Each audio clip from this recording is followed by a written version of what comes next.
Praise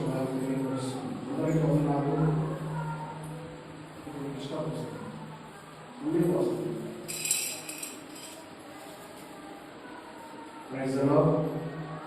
Hallelujah. Praise the Lord. Hallelujah. దేవునికి స్తోత్రం. Hallelujah. Hallelujah. Praise the Lord. Hallelujah. Praise the Lord. Hallelujah. Okay. కీర్తన గ్రంథము 1వ అధ్యాయము 6వ వచనం చదువుకుందాం. నా యొద్ద నివసించినట్టు దేశంలో నమ్మకస్తులైన వారిని నేను కనిపెట్టుచున్నాను. గత వారం నుండి మరి ఇప్పటి వరకు కూడా 6 వారాలు దేవుడి కృపలో ఈ వాక్య భాగాలను మనం అనుసరిస్తూ చక్కగా వాటిని మనం నేర్చుకుంటూ ఎన్నో విషయాలు తెలుసుకుంటూ మన ఆత్మీయ జీవితంలో మనకు కావాల్సినటువంటి మెరుగుదలను పొందుతూ వాక్య ప్రకారంగా జీవించడానికి ప్రభు మనకు కృపచూపినందుకై ప్రభువుకే మహిమ కలుగునుగాక. మరి ఉదయకాల సమయంలో 6వ అంశం పరిచర్యలో నమ్మకంగా ఉండాలి అనే విషయాన్ని మనం నేర్చుకుందాం. వీళ్ళగా ఇప్పటి వరకు కూడా మనము శ్రమలలో, బాధితులలో, నిందలలో, పవిత్రతలో, పరీక్షలలో, అలాగే పరిచర్యలో కూడా మనము నమ్మకంగా ఉండే విషయాలు కూడా నేర్చుకోవాలనుకున్నాం. ఇప్పుడు 5 అంశాలు నేర్చుకున్నాం. 6వ అంశం ప్రభువు యొక్క రాజ్యంలో మనం అందరం కూడా నమ్మకస్తులుగా ఉండాలని ప్రభు కోరుతున్నాడు. మరి ప్రాముఖ్యంగా 6వ విషయంలో మనం నేర్చుకోవాల్సిన విషయం ఏంటంటే పరిచర్యలో కూడా నమ్మకంగా ఉండాలి అని ప్రభు మనం కోరుతున్నాడు. వీళ్ళరా మరి నమ్మకం అనేది మన జీవితంలో చాలా ప్రాముఖ్యమైనది. మనుషుల ఎడల, దేవుని ఎడల, మరి దేవుని పని ఎడల మనం నమ్మకంగా ఉండాలనేటువంటి విషయాలను మనం నేర్చుకుంటూ ఉన్నాం. చూడండి, సామెతల గ్రంథంలో 18వ అధ్యాయంలో మాట్లాడుతుంది. పరిచర్యలో నమ్మకంగా ఉండాలి. పనిలో దేవుని పనిలో మనకు కావాల్సింది ఏంటంటే 18వ అధ్యాయం 9వ వచనం, పనిలో నష్టము చేయవానికి సోదరుడు. పరిచర్యలో, పనిలో, లేకపోతే మనకు అప్పగించినటువంటి పనిలో జాగు చేసే మనసు మనకు ఉండకూడదు. Praise the Lord. పరిచర్యలో జాగు చేయకూడదు. చేద్దామని, చూద్దామని, అంతేలే ఇంతేలని మనం కాలయాపన చేసుకుంటూ జాగులు చేస్తూ ఉంటాము. కానీ పరిచర్యలో జాగు చేయవాడు యజమానికి నష్టం చేసేవాడు అని అక్కడ రాయబడింది. వీళ్ళరా పరిచర్యలో జాగు చేయకూడదు అని వాక్యము మనకు సెలవిస్తుంది. దేవుడి పరిచర్యలో మనం నమ్మకంగా కొనసాగుతూ మరి మనకి ఎవరైతే పని ఇచ్చారో, పని అప్పగించారో అటు వారికి నమ్మకంగా చేసి యజమాను ద్వారా నేను మేలు పొందాలి, యజమాను ద్వారా ఘనత, గౌరవాన్ని పొందుకోవాలి. Praise the lord. బైబిల్ గ్రంథంలో దేవుడి పని కొరకు పిలువబడిన వారు అనేకులు ఉన్నారు. దేవుడి పని కొరకు పిలువబడి నమ్మకమైన పని చేసి మరి జీవకిరాన్ని పొందుకున్నటువంటి వారిని మనం ఎందరో చూస్తూ ఉన్నాం. పౌలు గారు అంటాడు, నేను గుడి యొద్దకు పరిగెత్తుతున్నాను, నా పనిని కడముట్టించుతున్నాను అన్నాడు. Praise the Lord. దేవుడు తనకు అప్పగించినటువంటి పనిని నమ్మకంగా చేసే బాధ్యత ఎవరికి వారుగా తీసుకోవాలి. దేవుడు వెనుక నుండి నడిపించి మనకి పనిస్తూ ఉన్నప్పుడు ఆ పనిని మనం జాగు చేయకుండా చక్కగా ఆ పనిని మనం చేస్తూ ముందుకు కొనసాగాలి అనే విషయాన్ని మనం తెలుసుకోవాలి. అయితే ప్రియులారా, పరిచర్యలో నమ్మకంగా ఉండాలి. చూడండి, బైబిల్ గ్రంథంలో 2 సేవకులు ఉన్నారు. వాళ్ళ గురించి మీకు చెప్తాను. ఒక ఆయన పేరు ఏలియా అనేటువంటి ఒక సేవకుడు ఉన్నాడు. ఆ సేవకుడికి ఒక శిష్యుడు ఉన్నాడు. ఆ శిష్యుడి పేరు ఎలీషా. Praise the Lord. ఈ ఎలీషా అనేటువంటి వ్యక్తి 12 అరకలు కలిగి వ్యవసాయం చేసుకుంటూ ఉన్నాడు. ఈ ఏలియా దేవుని సేవ చేస్తూ ఉన్నాడు. ఒకరోజు ఎలీషాను అభిషేకించమని, ఎలీషాను దేవుడి పని కొరకు పిలవమని, పని చేయడానికి పిలవడానికి ఏలియా వెళ్ళాడు. ఏలియా వెళ్ళి ఎలీషా మీద దుప్పటి కప్పాడు. దేవుడిని నిన్ను పిలుస్తున్నాడు, దేవుని పని కొరకు నువ్వు రావాలి అని తనకు ఒక దుప్పటి కప్పి వచ్చేసాడు. ఏలియా ఎలీషాను మరి పని కొరకు పిలిచాడు. వెంటనే ఎలీషా ఏం చేశాడంటే ఆ 12 అరకలను విడిచిపెట్టి ఆ తాను తోలుతున్నటువంటి అరక ఎడ్లను వధించి అక్కడ ఉన్నటువంటి వారికి విందు చేసి తన పరిపాలనన్నిటిని చక్కపరుచుకొని తాను సంపూర్ణంగా దేవుడి సేవకు వచ్చాడు. ప్రజల్లో మరి ఎన్నడూ కూడా లోకం వైపు వెళ్ళలేదు. పని కొరకు ఒకసారి సమర్పించుకొని వచ్చాడు. తన ఇంటి వైపు చూసినట్లుగా మనం చూడాలి. వీళ్ళరా దేవుడి పనిలో నమ్మకం ఉండాలి. మనకు పనిలో నమ్మకం లేకపోతే దేవుడు ఆశీర్వదించలేడు. ఏలియా ఒక వంతుగా అభిషేకాన్ని పొందితే కానీ తనతో ఉన్నటువంటి ఎలీషా 200 అభిషేకాన్ని పొందుకున్నాడు. నమ్మకంతో పనిచేశాడు కాబట్టి. చూడండి, ఏలియా శిష్యుడు ఎలీషా 200 అభిషేకాన్ని పొంది 12 అద్భుతాలు చేశాడు. గొప్ప అద్భుతాలు ఎన్నో ఎన్నో ఎన్నో అని చేసి ప్రజలకు నమ్మకమైన సేవ చేశారు. అయితే ఏలియా తన జీవిత తనంతరం ప్రభు దగ్గర వెళుతూ ఆ అభిషేకాన్ని 2 పాళ్ళు ఎలీషాకు దేవుడు ఇస్తాడని వాగ్దానం చేసి వెళ్ళిపోయాడు. అయితే తనతో ఉన్నటువంటి శిష్యుడు ఎలీషా దగ్గర ఒక శిష్యుడు ఉన్నాడు. ఈ శిష్యుడు సేవకుడు అయ్యాడు. ఈ శిష్యుడికి మరొక శిష్యుడు ఉన్నాడు. అతని పేరు గెహాజీ. ఇతరులు కూడా మరి దేవుడిని వెంబడించేటువంటి పిలుపు, దైవ సంకల్పం, దేవుడి యొక్క ఔన్నత్యం ఇతరులు కూడా ఇచ్చాడు. కానీ అతను నిలబెట్టుకోలేకపోయాడు.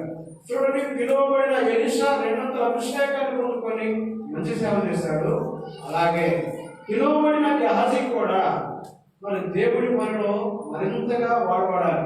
కానీ వాస్తవానికి దేవుడి దగ్గరికి అయితే వచ్చాడు, సేవకుడితోనైతే ఉన్నాడు, దేవుడి పనిలో ఉన్నాడు, దేవుడి పని చేస్తున్నాడు.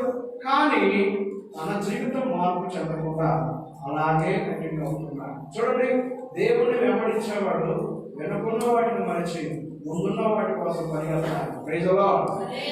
ఒకవేళ మనం కనుక వెనుకున్న వాటిని ప్రేమిస్తే, వాటిని మనం హత్తుకొని ఉంటే అవి మరలా మనల్ని ప్రభు దగ్గర నుంచి లాగే అవకాశము ఉంది. అందుకని ఆ విషయంలో మనం రాజీ పడకూడదు. మనకు ముందున్నటువంటి ఆ పనిని చేయడానికి వెనుకున్న వాటిని విడిచిపెట్టాలి. ఒకప్పుడు డబ్బు కోసం ప్రయాసపడ్డాడేమో గెహాజీ, ఒకప్పుడు ఆస్తులు అంతస్తుల కోసం ప్రయాసపడ్డాడేమో, ఒకప్పుడు బ్రతుకు తెరువు కోసం కష్టపడ్డాడేమో. కానీ ఎలీషా గెహాజీని పిలిచాడు. ఎలీషా గెహాజీని పిలిచిన తర్వాత దేవుడి పరిచర్యకు వచ్చి దేవుడి పరిచర్యలో సాగిపోతూ, దేవుడి పరిచర్యలో కొనసాగుతూ ఆ లోక సంబంధమైన విషయాలను విడిచిపెట్టకుండా తనతోనే ఉంచుకున్నాడు. ఏమైంది చివరికి ఏమైంది? తాను దేన్నైతే కోరుకున్నాడో, దేన్నైతే కావాలనుకున్నాడో, దేని మీద అయితే మమకారాన్ని పెట్టుకున్నాడో అదే చివరికి అతని భయానకమైనటువంటి పుస్తకానికి గురి చేసింది. చూడండి, ఒకరోజు నయమాను అనేటువంటి ఒక వ్యక్తి వచ్చాడు. మీకు ఆదికాండం 5వ అధ్యాయం కనబడిన మాట, నయమాను అనేటువంటి ఒక వ్యక్తి ఉన్నాడు. ఆ వ్యక్తి కుష్ఠవ్యాధితో బాధపడుతున్నాడు. కుష్ఠవ్యాధితో బాధపడుతుంటే ఎక్కడెక్కడో తిరిగాడు, ఎవరి ద్వారానో స్వస్థత పొందాడు, కానీ స్వస్థత కాలేదు. చివరికి ఆ దేశంలో ఇజ్రాయేల్ ప్రాంతం నుంచి ఒక చిన్నది వారితో కూడా వెళ్ళింది. చెలవని తీసుకెళ్ళినప్పుడు ఆ స్థలంలో ఉన్నటువంటి ఆ చిన్నది ఆ నయమాను ఇంట్లో పనిచేస్తుంది. ఆ పని చేసేటువంటి ఆ పని పిల్ల తన యజమానురాలికి చెప్పింది, అమ్మా నాయనగారికి ఏంటో బాగలేదు కదా, మరి నయమాన్ గారిని మా దేశం పంపిస్తే, మా దేశంలో మా పాస్టర్ గారు ఉన్నాడు, ఆయన స్వస్థపరుస్తాడు, మరి పంపిస్తే బాగుంటది, అతనికి ఏదైనా మేలు జరిగిందమ్మా అని చెప్పి తన భార్యతో, తన యజమానురాలతో చెప్పింది. చెప్తే ఆ మాట తనకు చెప్పింది, అయ్యా ఎన్నో ప్రయత్నాలు చేసావు, ఈ బాధ నీకు పోవట్లేదు, చాలా బాధపడుతున్నావు, మరి ఈ చిన్నది ఒక మాట చెప్పింది, ఈ మాట పడేది చూడాలా అని చెప్పి తాను తన భర్తతో చెప్పింది. భర్త కూడా గౌరవించాడు, ఆ మాట విన్నాడు. సరే వెళ్దాం, ఇన్ని ప్రయత్నాలు చేశాం, ఆ ప్రయత్నం కూడా చేద్దామని చెప్పి తన భార్య మాట విని వెళ్ళాడు. ఇజ్రాయెల్ దేశం వచ్చాడు. ఇజ్రాయెల్ దేశం వచ్చి రాజుగారిని సంప్రదించాడు. రాజుగారిని సంప్రదిస్తే రాజుగారు ఏమన్నాడు, అయ్యా నేను వైద్యుడి కాదు, నేను స్వస్థపరిచాను, అంతకంటే కాదు, నువ్వు నా దగ్గరకు రావడం ఏంటి? ఒకవేళ స్వస్థపరచలేదు వంగబెట్టి మళ్ళా మా మీద యుద్ధం చేసి మా వారందరూ చెరపడిపోవడానికి వచ్చావా? మా రాజ్యాన్ని అంతం చేయడానికి వచ్చావా? మా మీద ప్రతీకారం తీర్చుకోవడానికి వచ్చావా అని ఆయన అపార్థం చేసుకుని పట్టని చెప్పేసుకుంటాడు. ప్రవక్తకి ఈ విషయం తెలిసి ఆ ప్రవక్త చెప్తాడు, ఎలీషా రాజుగారు మీరు కంగారు పడాల్సిన అవసరం లేదు, మీరు బాధపడాల్సిన అవసరం లేదు, ఆ వచ్చిన వ్యక్తిని నా కాడికి పంపించు అంటాడు. Praise the Lord. హల్లెలూయా. ఆ వచ్చిన వ్యక్తిని నువ్వు కంగారు పడకుండా గాబరా పడకుండా నా దగ్గర పంపించు, నేను ఏం చేసి పంపిస్తాను అంటాడు. రాజుగారు చెప్పాడు, అయ్యా ఈ పని చేసేది నేను కాదు, మా దగ్గర పాస్టర్ గారు ఉన్నాడు, ఆయన దగ్గరకు పోతే ప్రార్థన చేస్తే నీకే దగ్గర మేలు కలిగింది, అక్కడికి వెళ్ళాలని చెప్పి పంపించాడు. ఈ లోపు ఎలీషా గారు ఇంట్లో కూర్చొని ప్రార్థన చేసుకుంటున్నాడు. ప్రార్థన చేసుకున్న సమయంలో పరివారంలో సైనికులతో రథాలతో రౌతులతో వచ్చాడు నయమాను. అతను పైకైతే చక్కగా వీరుడు శూరుడు పరాక్రమశాలి పేరున్నవాడు ధనవంతుడు అధికారం ఉన్నవాడు అన్ని రకాలుగా యోగ్యంగా ఉన్నవాడు. కానీ తన జీవితంలో కృష్ణవ్యాధులు ఉన్నాయి. ఈ రోజుల్లో మనుషులు రకరకాలుగా అన్ని విధాలుగా క్షేమంగా కనపడుతున్నారు, కానీ హృదయాల్లో భయానకమైనటువంటి వ్యాధులు పెట్టుకుండా అపసంబంధమైన మరి జీవితం కలుగుతూ హృదయమైనటువంటి వ్యాధిని స్వస్థపరచుకోలేకపోతూ ఉన్నారు. చాలా బాధాకరమైన విషయం ఇది. అయితే నయమాను అధికారులు బంధువులు అంతస్తులు పలుకుబడి అన్నీ ఉన్నాయి, కానీ లోపల కృషివ్యాధితో బాధపడుతున్నాడు. అటువంటి వ్యక్తి ప్రవక్త దగ్గరకు వచ్చాడు. ప్రవక్త గారు లోపల ప్రార్థన చేసుకుంటున్నాడు. ఈ బయట నిలబడి అక్కడున్న పనివాళ్ళతో చెప్పాడు, అబ్బాయి నేను ఫలానా దేశం నుంచి సిరియా దేశం నుంచి చాలా దూరం నుంచి వేల మైళ్ళ దూరం నుంచి నేను వచ్చాను చెప్పి మీ మాస్టర్ గారు చెప్పు, మీ మాస్టర్ గారు వచ్చి నాకు ప్రార్థన చేయాలని చెప్పు అన్నాడు. కానీ ప్రార్థన నుంచి ఎలీషా లేవట్లేదు. ఎలీషా ప్రార్థన చేసుకుంటూనే ఉన్నాడు.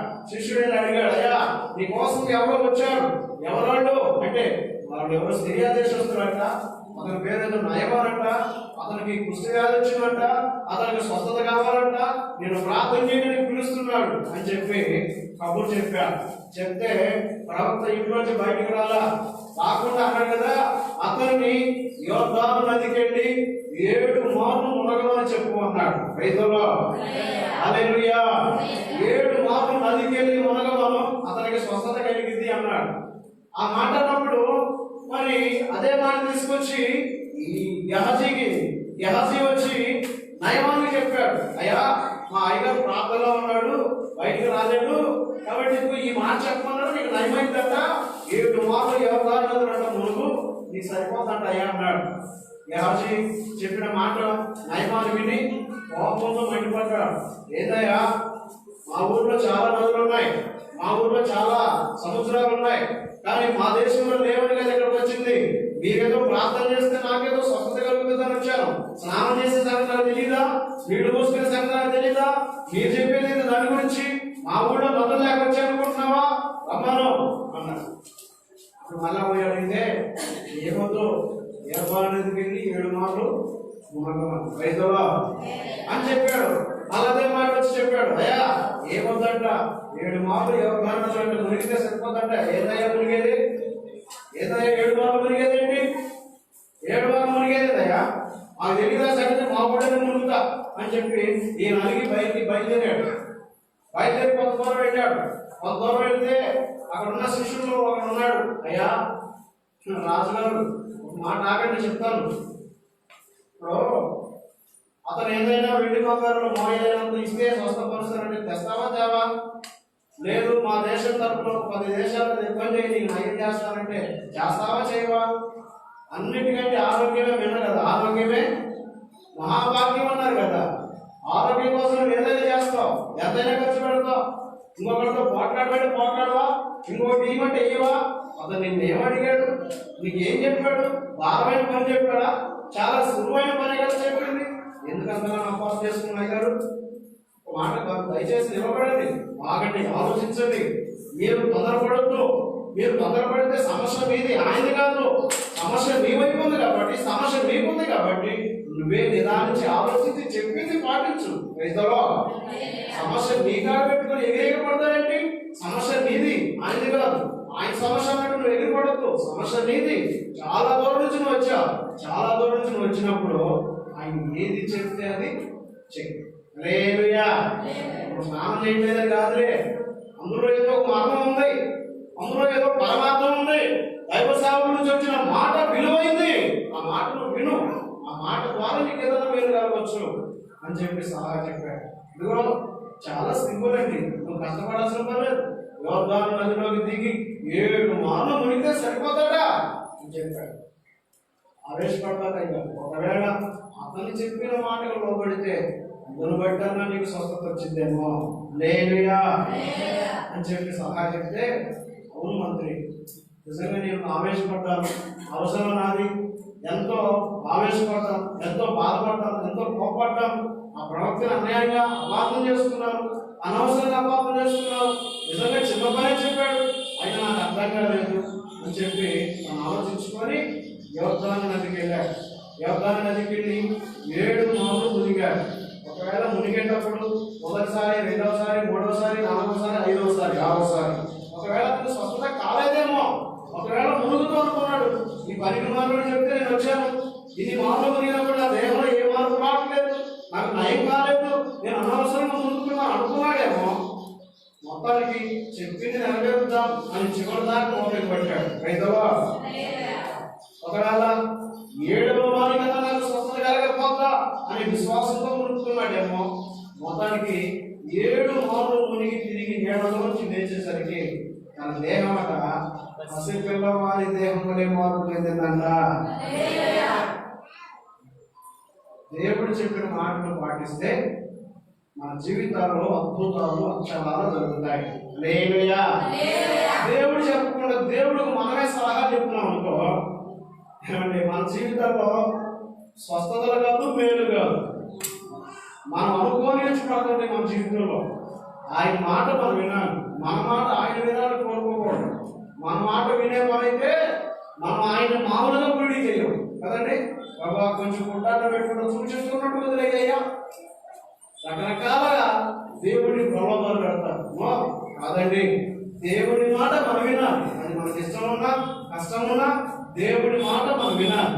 మనం దేవుడి మాట వింటే మన జీవితంలో ఆయన గొప్ప కార్యాలను చేయని ఆరంభిస్తాడు. హల్లెలూయా.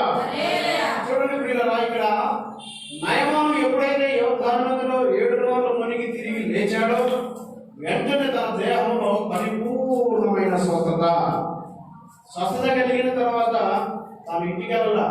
ఎక్కడికి వెళ్ళాడు? సంతోషంగా ఆనందంగా తన దేహాన్ని చూసుకొని ప్రభువును స్తుతిస్తూ మరలా సేవకుడి దగ్గరికి వచ్చాడు. అంతకుముందు చికాగ్గా వచ్చాడు, చికాగ్గా వెళ్ళాడు. స్వస్థత పొందిన తర్వాత చిరునవ్వుతో వచ్చాడు. హల్లెలూయా. ఇప్పుడు సేవకుడి కోపం ఉంటుందా చెప్పండి? మనుషులు కూడా అంతే. సేవకుల ద్వారా ఏదో ఒక మేలు పొందిందాకా చిరాగ్గా, కోపంగా, బాధగా ఉన్నది. మనుషులకు దేవుడి సేవకుల ద్వారా, దేవుడి ద్వారా మేలు పొందిన తర్వాత వాళ్ళ జీవితంలో అడ్డుకట్టలే వేయలేనంత గొప్ప ఆనందంతో పరవశించిపోతుంటారు. హల్లెలూయా. అయితే ప్రియులారా, నయమాను జీవితంలో సంతోషం, నయమాను జీవితంలో ఆనందం. వచ్చాడు, ఇంటికి సంతోషంగా వచ్చాడు. వచ్చి, అయా మీ సేవకులు కొంచెం దయచేసి రమ్మానండి అంటే ఆయన ఎప్పుడు కూడా రాలా. రాకపోయేసరికి ఏంటయ్యా రాడంటే రాడండి, ఆయనకు దేవుడు ప్రేరేపిస్తేనే వస్తాడు, లేకపోతే రోజుల్లో సేవకులు అక్కడ చేసి తిరుగుకుంటారండి. సో సపోజ్ మా ఇంటికి రాయ్యా అన్నారనుకో, వాడు చెప్పిన టైంకి సేవకుడు వెళ్ళాలి. సేవకుడు కుదిరి టైంలో కాదు పోయేది. రాకపోతే నువ్వు మా ఇంటికి పోతావులే, పోయేవాడిలాగే పోతావులే అని నిష్ఠూరక మాటలు నేను చెప్తాను. దైవ సేవకులకి ఎన్నో పరిపాట్లు, ఎంతో భారము, ఎన్నో పరిపాట్లు ఉండి కొన్ని సందర్భాల్లో మనం దర్శించలేని పరిస్థితి. కానీ వాటిని మనం అర్థం చేసుకోకుండా నోటికి వచ్చినట్టు మాట్లాడుతూ ఉంటాం. చూడండి, దైవ సేవకులు 24 గంటలు ఎన్నో ఒకటి దేవుడి పర్వలకు పరిగెత్తుతూ ఉంటారు. ఇక్కడున్న సంఘంతోనే కాదు, సమాజంతో, దేశంతో, ప్రాంతంతో కూడా దైవ సేవకుడికి సంబంధాలు ఉంటాయి. వాటన్నింటినీ పని చక్కపరుచుకోవడానికి, వాక్యాన్ని వెదజల్లడానికి, వాక్యాన్ని ప్రకటించడానికి, అనేకులకు స్వస్థత కలగడానికి, అనేకులను మార్చడానికి నిరంతరం ప్రయాసపడుతూ ఉంటారు దైవ సేవకులు. హల్లెలూయా. అటువంటి పనిపాట్లను పెట్టుకొని మరి మనం రాలేదు, పోలేదని నిలిగితే నయమానికి మనకు పెద్ద తేడా లేదు. దైవ సేవకుడు బయటికి రాలేదు, ప్రార్థన నుంచి లేవలేదు. శిష్యుడు వెళ్ళి అడిగాడు, అయ్యా స్వస్థత నుండి వచ్చాడు అంటే వచ్చాడుగా, దయచేసి వినమను. ఇక అతన్ని దేవుడిని స్తుతించమను, దేవుడిని ఆరాధించుకోమను. ఈ దేవుడు ద్వారా మేము పొందాడు కాబట్టి ఈ దేవుడిని ఆరాధించుకోమని చెప్పి పంపించాడు. అంటే అన్నాడు, అయ్యా మన దేవుడు స్వస్థపరిస్తే నేను ఒట్టి చేతులతో ఎలా వెళ్ళేది? ఏం చేస్తాను? అయితే ఏం లేదు, నన్ను ఎవరైతే స్వస్థపరుస్తారో, నాకు ఎవరైతే మేలు చేస్తారో వాళ్ళకి నేను విలువైన కానుకలు ఇవ్వాలి అని వచ్చాను. రైతులో కాబట్టి డాక్టర్లకు వదగాని దేవుడు నాకు చేశాడండి, దేవుడికి నేను ఇవ్వకపోతే ఎలా అని చెప్పి ఎంతో విలువైన ధనాన్ని పట్టుకొని దేవుడి సేవకుల దగ్గరకు వచ్చారు. ఈ రోజుల్లో చాలా మంది అండి హాస్పిటల్లో వేల రూపాయలు పెడతారు, లక్షల రూపాయలు పెడతారు, కోట్ల రూపాయలలో ఖర్చు పెట్టే వైద్యులు కూడా ఉన్నారు. లక్షల లక్షల హాస్పిటల్ ఖర్చు పెట్టి భయానకమైనటువంటి వ్యాధిని బారిన పడి వాడు నా వల్ల కాదంటే మరలా ఇంటికి వచ్చి దైవ సేవకులు పిలిపించుకొని లేకపోతే దైవ సేవకుల దగ్గరకు వచ్చి ఆ వైద్యులకు వల్ల కాని వ్యాధిని నయం చేయించుకొని చివరికి కుటుంబ ప్రార్థన పెట్టి ఎంత ఇచ్చి పంపిస్తారు చెప్పారా? ఒక రూపాయి ఇచ్చి నీ దారిలో పోయి నిన్ను నాకు రుణం తీసుకుపోయినట్టు ఎంత బాధ. వేల రూపాయలు వాళ్ళకి పెట్టి 100 రూపాయలు ఇంటికి ఇచ్చి నువ్వు ఈసారి సరళంగా బయలుదేరు. ఇదే గౌరవం, ఇదే మర్యాద, ఇదే మనం దేవుడికి ఇచ్చేటువంటి కృతజ్ఞత.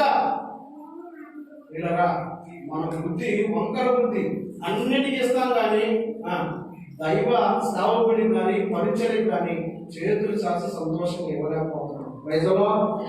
హల్లెలూయా. పాస్టర్ గారు నేను ఊరికి వెళ్తున్నాను, అర్జెంట్ బయలుదేరదా, ఎక్కడున్నావా? కానీ పాస్టర్ గారు వేరే ఊళ్ళో ఉన్నాడు, నువ్వు బయలుదేరి వచ్చేసాయి, తొందరగా వచ్చేసాయి. అమ్మా నేను చాలా దూరం అయినా పర్లేదు వచ్చేసాయి. ఏ ఆంధ్రబాద్ 100 రూపాయలు ఖర్చు పెట్టుకొని ఇంటికి వచ్చి ప్రార్థన చేస్తే ఎంత తెలుసా కదా? 10 రూపాయలు ఇచ్చి చక్కగా అయిపోతుంది చెప్పు, నేను అక్కడికి వచ్చావు ఆడగావు. ఏంటండి ఈ చేతులు పురస? నయమాను ఒక అన్యుడు, నయమాను దేవుడి ప్రేమ తెలియదు, కానీ దైవ సేవకుడి ద్వారా మేలు పొందితే అతను తీసుకొచ్చిన సంపద తెలుసా? గాడిదల మీద మోసినంత తీసుకొచ్చాడు.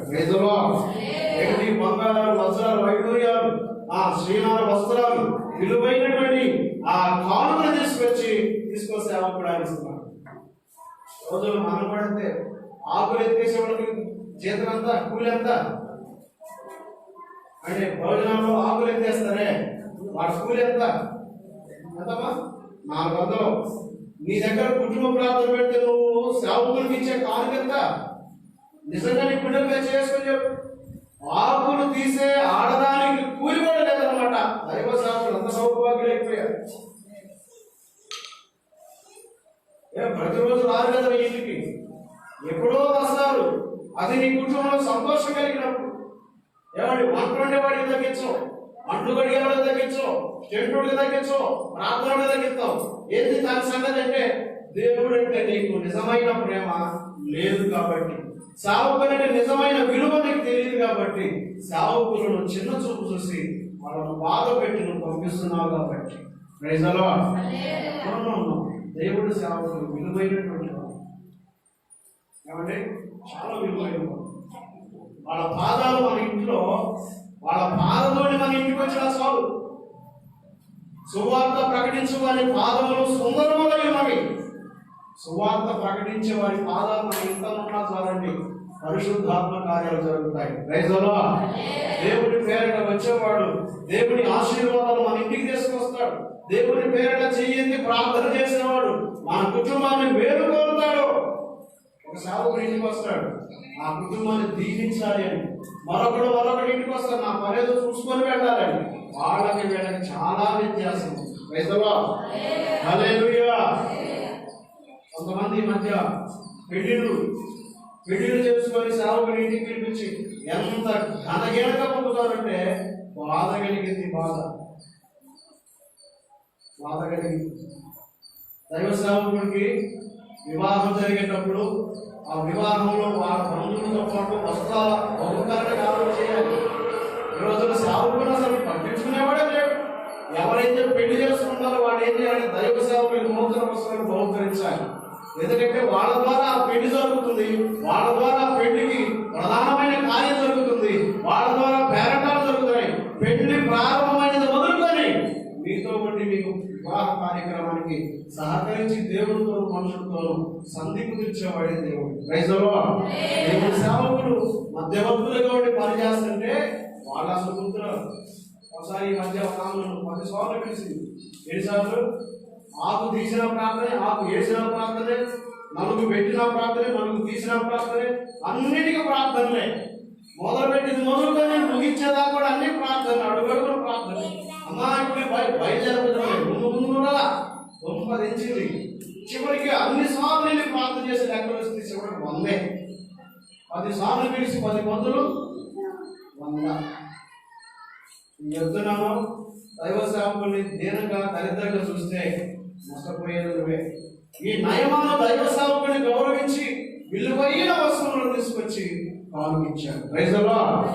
అంటే కానుకలు ఇవ్వమని నేను చెప్తుంది. కానుక ఇస్తే మీకు మంచిది. దేవుడు చేసిన మేరకు మీరు తగినంతగా కృతజ్ఞత ఇవ్వాలి. హల్లెలూయా, హల్లెలూయా. ఒకవేళ మనం కనుక మన చేతులతో బెగబడితే కట్టించేదాకా కట్టిస్తాడు, వడ్డించేదాకా వడ్డిస్తాడు. దేవుడు పక్షపాతి కాదు, అందరినీ అంతటా గమనిస్తున్నాడు. మన జీవితాన్ని బట్టి ఆయన పరిశీలించి తగిన జీవితాన్ని మనకి ఇస్తాడు ఆయన. హల్లెలూయా. చెప్పండి ఒకసారి గట్టిగా చెడా. చూడండి ప్రియులారా, నయమాను స్వస్థపరిస్తే నయమాను స్వస్థత పొందిన దానిని బట్టి విలువైన సంపదలు తీసుకొచ్చి ఎలీషా చేతికి ఇవ్వకపోతే ఎలీషా ఏమన్నాడు తెలుసా? అది పాపాత్మురాలు సొమ్ము, అది పాపంతో సంపాదించుకున్న సొమ్ము, అన్యాయంతో చేసుకున్న ఆ సంపాదన, అన్యుని సంపాదన నాకొద్దు. డబ్బు తీసుకొని ఎలీషా స్వస్థపరిచయం ప్రచారం చేస్తావు, నువ్వు అన్యుడివి, నీకు తెలియదు, నాకు వదిలేసే అన్నాడు. నాకొద్దు నీ డబ్బు, నువ్వు డబ్బు ద్వారా స్వస్థత పొందాలనుకుంటున్నావు, నాకొద్దు. దేవుడి మాట ద్వారా స్వస్థత పొందే కృతజ్ఞత జీవితాలు బ్రతుకుపోన్నాడు. తీసుకయ్యా, నా ఇష్టం ప్రకారం ఇస్తున్నాను, నేను ఎవరికి చెప్పను, నేను రహస్యంగా ఇస్తాను, రహస్యంగానే తీసుకుంటాను. నేను ఇచ్చి పలానా నయమాను నన్ను స్వస్థపరిస్తే నేను ఎలీషా ప్రవక్తకి ఎంత ఇచ్చాను అంత ఇచ్చానని డబ్బా కొట్టుకునే రకంగా నేను నా మనసు పూర్తిగా, నా హృదయపూర్వకంగా నీ కొరకు నేను ఇస్తున్నాను, తీసుకో అని ప్రవక్త ఇవ్వకపోతే వద్దు, పొరపాటు కూడా వద్దు. ఎవరైనా నీకు ఏదైనా బాధ కలిగితే నువ్వు అతని దగ్గరికి వెళ్ళకపోతే ఎంత తీసుకున్నాడేంటి అంటే నేను ఫలానా ఎంత ఇచ్చానని చెప్పి నాకు రేటు పెడతావు, నాకు వద్దు అని చెప్పి పంపించేసాను. Praise the lord. పంపిస్తే చేసేది ఏమైనా తీసుకోవట్లేదని పంపిస్తే అది తీసుకొని రిటర్న్ వెళ్ళిపోతున్నాడు. ఈ నయమాన్ వ్యక్తి రిటర్న్ వెళ్ళిపోతుంటే ఈ ధనాన్ని తీసుకొని వెళ్ళిపోతుంటే తన పక్కన ఉన్నటువంటి శిష్యుడు, అంటే పేరు ఏం పేరు ఎలీషా శిష్యుడు పేరు గెహజీ. ఈ గెహజీ అనేవాడు అప్పటిదాకా చక్కగా ప్రార్థన చేశాడు, అప్పటిదాకా పరిచయం చేశాడు. ఎప్పుడైతే ఈ ధనాన్ని చూసాడో ఇక మనసంతా అక్కడికి పోతుంది. మోకరించి ఇద్దరు ప్రార్థనలో కూర్చుంటే ఈ ప్రార్థనలో కూర్చున్న వాడు మనసంతా అక్కడికి వెళ్తుంది. మనసు ఆ ధనం పై లాగుతుంటే మోకరించిన వ్యక్తి మోకరించినట్టుగానే ప్రవక్తను వదిలేసి ఆ ధనం కోసం పరిగెత్తుతున్నాడు. అంతకుముందు ఏమని వచ్చాడు సేవకి? అసలు జ్ఞానం ఉండక్కర్లా, తను శిష్యరికం చేస్తుంది ఎవరి దగ్గర? 12 అరకలను విడిచిపెట్టి ఏమంటే వేల ఎకరాల పొలాన్ని అమ్మివేసి ఆ ఎడ్లను వధించి భోజనము విందు చేసి ముగింపు పలికి దేవుడి సేవకు వచ్చి ఇక ఏమవుతుంది నాకు దేవుడి చాలని సేవ చేస్తున్నా సేవకుడి దగ్గర శిష్యులకు చేస్తున్నాడు. ఆయన ధనాన్నే కాదంతో వస్తే అతని దగ్గర శిష్యులకు చేసి ఇద్దరికి ఎలా ఉండాలి? ధనం మీద ప్రేమ ఉండొచ్చా? ధనం మీద మమకారం ఉండొచ్చా? దేవుడి సేవలో డబ్బు డబ్బు డబ్బు అని ప్రాగలాడొచ్చా? దేవుడి సేవకు వచ్చేవారు, దేవుడి పని చేసేవారు సంపాదన కోసం పరిగెత్తకూడదు. హల్లెలూయా. అలాగని సంపాదించకుండా స్వామి కూర్చోకూడదు, డబ్బు కోసమే బ్రతకకూడదు. బ్రతకడానికి డబ్బు కావాలి కాబట్టి సంపాదించుకోవాలి. Praise the Lord. చెప్పేది ఎంతమందికి అర్థమవుతుందో ఏమండి? కొంతమంది డబ్బు కోసమే తమ జీవితం అన్నట్టుగా, డబ్బు కోసమే నా బ్రతుకు అన్నట్టుగా బ్రతుకుతూ ఉంటారు. బ్రతకడానికి డబ్బు కావాలి కాబట్టి సంపాదించుకోవాలి, కానీ సంపాదన కోసమే జీవితాన్ని ముందుకు కొనసాగించుకోవాలి. ఒకవేళ నువ్వు అలా సంపాదిస్తే, దేవుడు లేకుండా సంపాదించితే నీ చేతులతో ₹1 కూడా ఎత్తుకొని పోలేవు. నిన్న ఈ మధ్య వార్తల్లో చూశారు మీరు, ఒక దరిద్రుడు ఒక భిక్షగాడికి యాక్సిడెంట్ అయింది. ఏదో లారీలో ఏదో బస్సులో ఏదో తన్ని టచ్ చేయడం వల్ల చనిపోయాడు. తన ఆ పాత మోటార్లో అతను అసలు చనిపోయాడు, అతని వివరాలు ఏంటి అని వెతుకుతుంటే ₹1,00,000 బయటపడ్డాడు. ₹1,00,000 బయటపడ్డాడు. తన దగ్గర ₹1,00,000 ఉన్నప్పుడు కూడా తన వృత్తి మర్చిపోవాలా, తను అడుక్కుంటానే బతుకుతున్నాడు. ఆ బాధ కూడానే, ఆ నిశ్వాసనే, ఆ దరిద్రమైన జీవితమే, ఆ వచ్చే ఆ జోలే, జేబులో ₹100 కోట్లు జోలిలో ఉన్నప్పటికీ కూడా అతను ఆ జీవితాన్ని జీవిస్తున్నాడు. నిజమే, ఈ లోకంలో తినడానికి, తాగడానికి, ఉండడానికి నివాసం దేవుడు అన్ని మనకి ఇచ్చాడు. కానీ ఇంకా ప్రాబ్లం మనం వదిలిపెట్టుకోం. ఈరోజు ఆదివారం అన్న సంగతి కూడా కొంతమందికి గుర్తులేదు. ఒకవేళ గుర్తున్న నిర్లక్ష్యం, ఏం కాదులే, ఒక వారం కాకపోతే ఏం కాదులే అని దేవుడి పని జాబు చేసి సొంత పని కోసం పరిగెత్తిన వాళ్ళు చాలా మంది ఉన్నారు. పిల్లరా, దేవుడికి మనము వారానికి ఒక్క మారు ఆయన కోసం మనం త్యాగం చేసుకోగలిగితే మన జీవితంలో ఆయన మనకు కావాల్సిన వాటన్నిటిని ఆయన సమకూర్చే దేవుడు. Praise the Lord. గట్టిగా ఈ గెహజీ దేవుడి సేవ కోసం వచ్చి కూడా ఇంకా సంపాదన కోసం పరిగెత్తుతున్నాడు. కాబట్టి నేను అనుకుంటాను, ఒకవేళ గెహజీ అటువంటి బుద్ధిహీనమైన పని కొరకు పాల్గొనడానికి ఇంట్లో ఏదైనా పోటు పెట్టుకున్నారేమో. ఏమయ్యా, ఆ ఎలీషా ప్రవక్త దగ్గరకు పోతున్నాం, ఆ ఎలీషా ప్రవక్తతో తిరుగుతున్నాం, ఆ ఎలీషా ప్రవక్త ఇప్పుడు ప్రార్థన నిద్ర చేసుకెళ్తున్నాడు, మరి నీకేమొచ్చింది? మేము ఎట్లా బ్రతకాలి, మేము ఎట్లా జీవించాలి, మా పిల్లలేంటి, మా భార్యలేంటి, మేమేంటి అని చెప్పి మన భార్య బిడ్డలు ఏమన్నా ఒత్తిడి చేసేదేమో. నిజమే, ఇంట్లో పోడు ఏగల మూత అసలు తట్టుకోలేము. ఇంట్లో పోడు తట్టుకోలేము, ఏగల మూతకి తట్టుకోలేము. ఇంట్లో పోడు ఏగల మూత అసలు రెండో ఒకటే. కొంతమంది వెళ్తే సేవకు వచ్చినా కూడా సంపాదించుకునే పని అయితే సేవకు ఎందుకు, చక్కగా పోయి పని చేసుకుని బతకవచ్చు. ఒకవేళ సంపాదించుకుంటే మన హృదయం ఎక్కడ ఉంటుంది? ఒకవేళ సంపాదించుకున్నాం అనుకో, మన హృదయం ఎక్కడ ఉంటుంది? నీ జ్ఞానం ఎక్కడ ఉంటానో నీ హృదయము అక్కడ ఉంటుంది. అందుకని దేవుడు సేవకులకి సంపాదన అనేటువంటి మనసు తీసేస్తాడు. ముందు సంపాదించుకుందాం, మిగిలించుకుందాం, మేడలు కట్టుకుందాం అనే ఆలోచన ఉన్నవాడు సేవ చేయలేడు. కాన్సెప్ట్ ఉండదు. దైవ సేవకులతో ఆ ఆలోచన ఎప్పుడైతే ఉండదో సంఘం పట్ల నిర్లక్ష్యం వచ్చింది. సంఘంలో ఉన్న బిడ్డలకు ఆత్మల పట్ల భారం ఉండదు. ఏదో చేస్తున్నామంటే చేస్తున్నాం, వస్తున్నామంటే వస్తున్నాం, వింటున్నామంటే వింటున్నాం, పోతున్నామంటే పోతున్నాం అన్నట్టు ఉంటుంది. ఎప్పుడైతే మనం దేవుడి సేవ కొరకు సంపూర్ణంగా సమర్పించుకుంటామో దేవుడు ఆ కష్ట సుఖాలు రుచి చూపించి దేవుడి పిల్లల ఎదుట శక్తివంతమైన సేవ చేపిస్తాడు. చెప్పగట్టిగా గెహజీ దేవుడిని సేవకైతే వచ్చాడు కానీ ఏమి విడిచిపెట్టుకోవాలి. ఆ లోకంలో ఉన్న విషయాలన్నీ పడేస్తూనే ఉన్నాడు. డబ్బు కోసం పరిగెత్తుతున్నాడు. చూడండి, కాదనుకొని వస్తే తిరిగి దాన్ని సంపాదించుకుంటే ఎంత నష్టమో.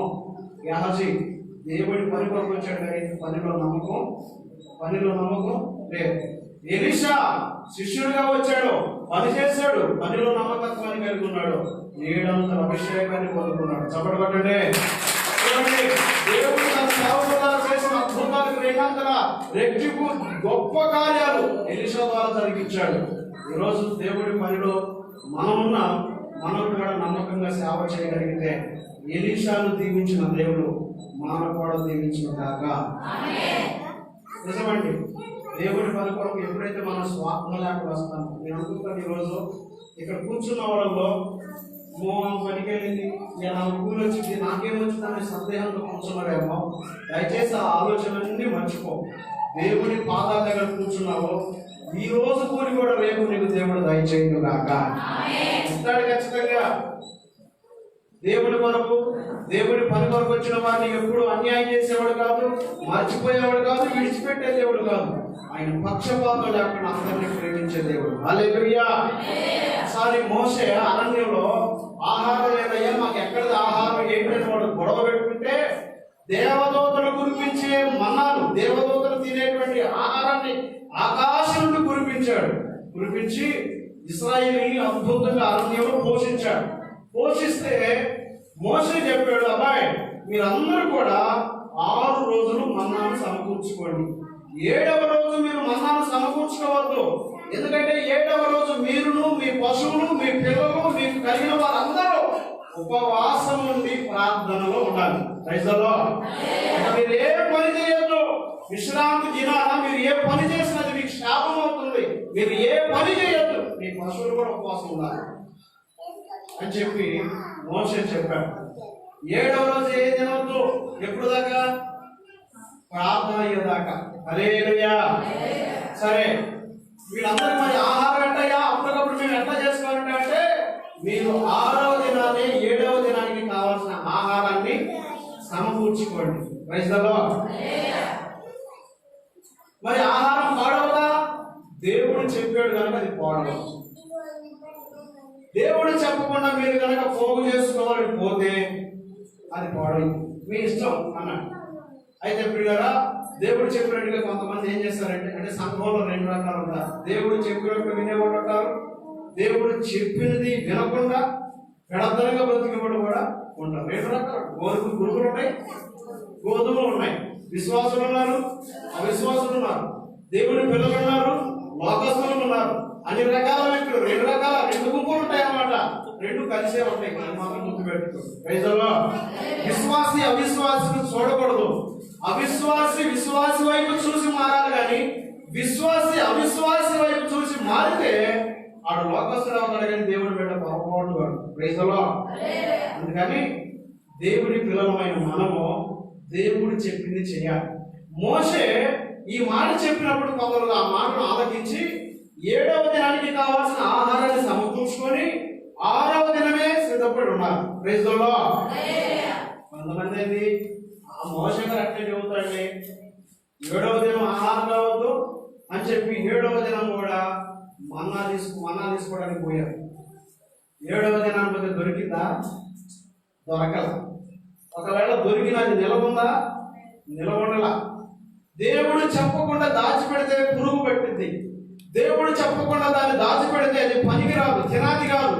అందుకని దేవుడు చెప్పినప్పుడు చేయాలి, దేవుడు వద్దన్నప్పుడు మానేయాలి. Praise the lord.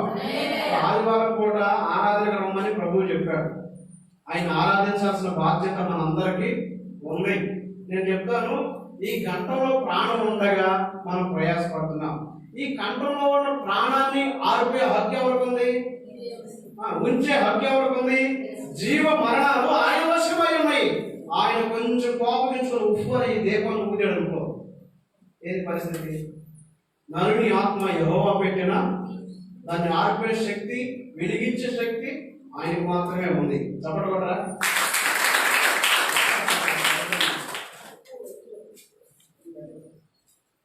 ఏమండి? నరుని ఆత్మ యెహోవా పెట్టిన దేవుడు ఆయన ఇష్టం, ఆయన ఏదైనా చేస్తాడు. మరి ఆయన మాట వినాలా వద్దా? అసలు మనం ఎవరి చేతిలో ఉన్నాం? చెప్పండి, ఎవరి చేతిలో ఉన్నాం మనం? దేవుడి చేతిలో. మనం అనుకుంటున్నామా మనం ఎవరి చేతుల్లో లేవు, మనం అంతా స్వేచ్ఛగా ఉన్నాం అనుకుంటాం. మనం దేవుడి చేతిలో ఉన్నాం. ఆయన సెలవు చొప్పున తింటున్నాం, ఆయన సెలవు చొప్పున తాగుతున్నాం, ఆయన సెలవు చొప్పున జీవిస్తున్నాం. Praise the Lord. ఆయన సెలవు లేక ఆహారం తిని సంతోషించడం ఎవరికి సాధ్యమో మాట. ఆయన చెప్పనిదే, ఆయన అనుమతించినదే మన అంగిలలో నుండి ఒక్క బ్రతుకు ముద్ద కూడా మనం తినలేదు. ఈరోజు మనం తింటున్నాం, తాగుతున్నాం, బ్రతుకుతున్నాం అంటే దేవుడి కృప. Praise the lord. అసలు ఈ లోకంలో మనం ఉన్నామంటే అది దేవుడి కృప. దేవుడే మనల్ని పుట్టించకపోతే మన జీవితం ఏమవును కదండి? దేవుడు మనల్ని పుట్టించింది దేవుడిని మర్చిపోయేంత దరిద్రమైన జీవితాన్ని జీవించడానికి కాదు, దేవుడిని కలిగి దేవుడిని ఆరాధించడానికి దేవుడు మనం సృష్టించాడు. చెప్పండి. అందుకని ప్రియులారా, దేవుడు చెప్పింది మనం వినాలి. కొందరు దేవుడి మాట తృణీకరించి మోసే మాట లక్ష్య పెట్టకుండా విశ్రాంతి దినాన మన్నా ఏర్పడకపోతే వాళ్ళకి ఏమి దొరకలేదు. కొంతమంది ఎక్కువగా సమకూర్చుకున్నట్టు ఆశపోతుంది. శనివారం పూట ఆరాధించాలి కాబట్టి, విశ్రాంతి దినం ఆరాధించాలి కాబట్టి, ఆయన రమ్మన్నాడు కాబట్టి మనం బాగా సమకూర్చుకుందామని చెప్పి ఎక్కువగా సమకూర్చుకొని పెడితే వాళ్ళకు కూడా అంతే ఉన్నంత. కొంతమంది ఎందుకులే ఆశ ఎందుకులే కొద్దిగా సార్లే చెప్పి కొంచెం తెలుసుకున్న వాళ్ళకి కూడా సమానంగా ఉందంట. ఎక్కువ కూర్చున్నవాడికి ఏం లేదు, ఎక్కువ తెచ్చుకున్నవాడికి ఏం లేదు, తక్కువ తెచ్చుకున్నవాడికి అందరికీ సరిపోయినంత సమృద్ధిగా దేవుడు ఇచ్చాడు. Praise the Lord. ఈ రోజుల్లో వాడు ఆదివారం పాస్టర్ నేను పోయి పని సంపాదించుకుంటే వాళ్ళకి మీకు సమానమైన దీవెనలు వస్తాయి. Praise the Lord. వాడు ఎక్కువ సంపాదించుకుంది ఏం లేదు, ఆ వారం భర్తీ చేస్తాడు ఎక్కడో చోట ప్రభు. అందుకని పిల్లరా, సంపాదన కోసం మనం పుట్టలేదు. దేనికోసం? అదే మనం పాడుకుంటాం. మీకు గుర్తుందా పాట? సంపాదన కోసమే పుట్టలేదు నీవు,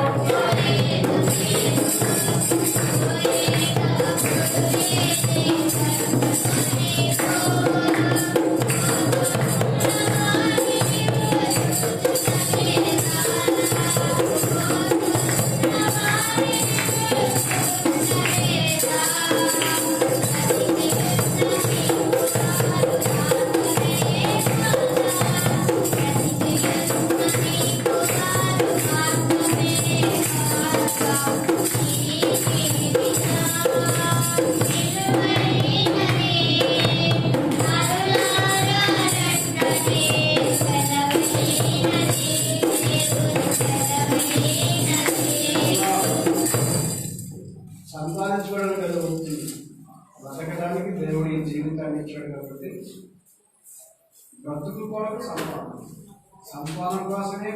ప్రైజ్ ది లార్డ్. హల్లెలూయా. నేను చెప్తాను, దేవుడు లేకుండా సంపాదించే సంపాదన ఏ వ్యక్తిని ఉద్ధరించదు.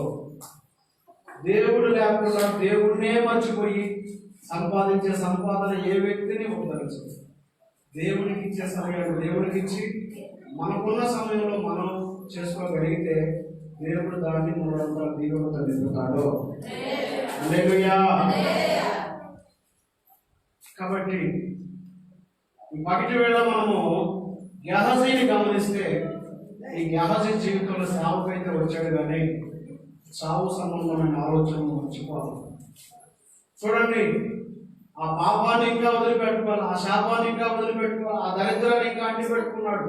ఆ లోకంలో ఉన్న ఆ ఇతరులను మరి చూస్తూ ఒకవేళ తన హృదయంలో ఆలోచన నింపుకున్నాడేమో కానీ మొత్తానికి శిష్యుడి చేత పిలువబడిన ఈయన సేవకుని ఎదుట నమ్మకంగా బ్రతకలేకపోయాడు. దేవుని సేవలో నమ్మకంగా ఉండలేకపోయాడు. ఎంత బాధాకరమైన విషయం. వెళ్ళాడండి, నయమానంతో పరిగెత్తుతున్నాడు. నయమానం కోసం పరిగెత్తి పరిగెత్తి పరిగెత్తి అలుపు ఎరుగుతూ అలుపు వస్తున్నప్పటికీ కూడా ఆయాసంతో పరిగెత్తాడు. గెహజీ పరిగెత్తును చూసి నయమాను వెనుక తిరిగి ఎవరో వాడు పరిగెత్తుతున్నాడంటే, ఇందాక మన పాస్ గారు పక్కన ఉన్నాడే, ఆడే ఎందుకో పరిగెత్తుతున్నాడు, ఆగండి అని చెప్పి ఆగి తిరిగి చూస్తే దగ్గరకు వచ్చి నాకు అడిగితే, ఎందుకు పరిగెత్తుతున్నావు అంటే అని చెప్తాడు, నాకు ఏమి లేదండి, మా పాస్ గారికి మీరు ఇచ్చే డబ్బు అవసరం, ఎవరో దూరం నుంచి వచ్చారు వాళ్ళకి ఇవ్వాలంట, మా పాస్ గారు వద్దన్నాడే కానీ వాళ్ళకి ఇవ్వాలంట, వాళ్ళకి ఇవ్వడానికి తీసుకురమ్మన్నాడని చెప్పి అబద్ధం ఆడి ఆ సొమ్మును తీసుకొచ్చి గెహజీ ఇంట్లో పెట్టుకొని పాస్టర్ గారు ప్రార్థనలో ఉండగానే అది త్వరగా ఇంట్లో పెట్టేసుకొని వచ్చి మళ్ళా ఇప్పుడు ఏం చేసినట్టు ప్రార్థన చేస్తే ప్రార్థన అయిపోయిన తర్వాత గెహజీని అడిగాడు, అయ్యా ఎక్కడికి వెళ్ళి ఇప్పుడు దాకా చెప్పొద్దు నిజం, చావకు లేదు అబద్ధం, ఎక్కడికి వెళ్ళి ఇప్పుడు దాకా అంటే అతను అంటాడు, నేను ఎక్కడికి పోతాను గురువారి నేను నీకు ఎలా కనబడుతున్నాను, నేను నీ పక్కనే మోకరించాను, కాకపోతే బయట ఏదో చప్పుడైనట్టు అక్కడ దాకా వెళ్ళి చూసి వచ్చాను అంతే, అవే నేను అక్కడ పోయేవాడిని కాదు, నేను ఎక్కడికి పోతాను, ఇక్కడే ఉన్నాను అయ్యా నేను అంటే గెహజీ ఆ బొమ్మను కూడా ఎంత చక్కగా అనుకున్నాను, నువ్వు ఎక్కడికి వెళ్ళిందో నాకు తెలియదా, నా మనసు నీతో రాలేదా, పరిశుద్ధాత్మ నాకు బయలుపరచలేదా, నువ్వు నిరభ్యంతరంగా అబద్ధం ఆడుతున్నావే, ఇది నీకు న్యాయమా?